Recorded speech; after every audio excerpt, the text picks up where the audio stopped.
La séquence M, la sélection du mensuel, votre magazine culturel. Bonjour à tous et bienvenue dans la séquence M pour la toute première fois sur Énergie Var Saint-Tropez. On vous donnera rendez-vous chaque vendredi à midi pour vous parler de concerts, de spectacles, de théâtre, de cinéma ou encore de télé et puis aussi partager avec vous quelques extraits d'interviews de vos artistes préférés. La séquence M avec Morgane. Pour fêter cette toute nouvelle émission de la séquence M, j'ai décidé de vous offrir un concert complètement gratuit.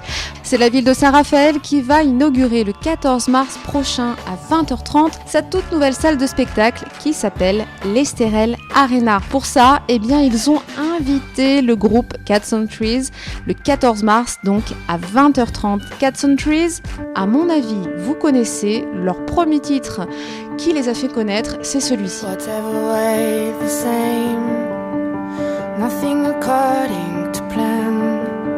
If I could just see clear into you, the same face every day, the sirens call. Ce que vous venez d'entendre, c'était Siren Calls. C'était donc le tout premier titre du tout premier album de Nina et Johan, le duo toulousain qui a créé Cats on Trees.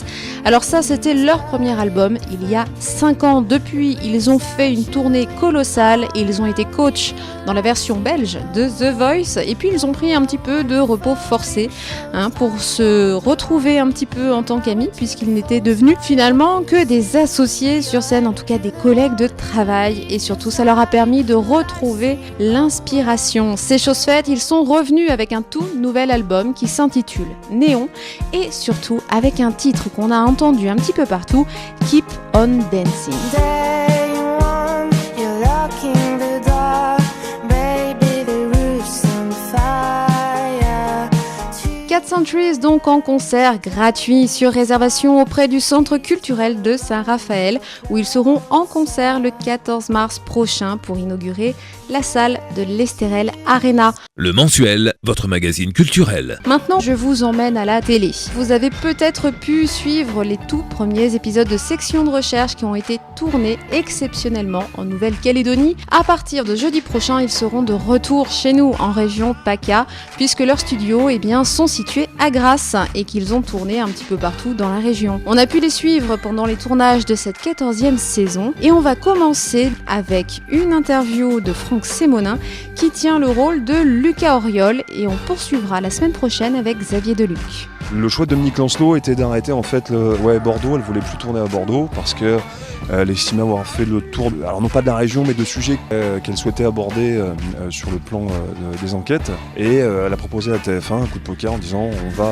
remettre un coup de gaz à la série, on va se déplacer, on va aller à Nice. Région qu'elle connaît puisqu'elle était originaire elle de Théoul, donc elle connaissait complètement à la fois l'Estérel, toutes les découpes niçoises, le Var, l'arrière-pays, le Mercantour, tout ça, ça fait partie de son enfance, donc elle savait pertinemment où elle mettait les pieds. Ça a porté ses fruits puisque la série non seulement a gardé l'impact qu'elle avait du temps de Bordeaux, mais en plus a pris des parts de marché supplémentaires dû au décor et dû à ces nouvelles histoires qui sont arrivées sur la Côte d'Azur. La Côte d'Azur est le deuxième personnage principal après Xavier, quoi. Si vous faites partie des 6 millions de téléspectateurs conquis par Section de recherche, vous pourrez retrouver les prochains épisodes jeudi sur TF1 à partir de 21h.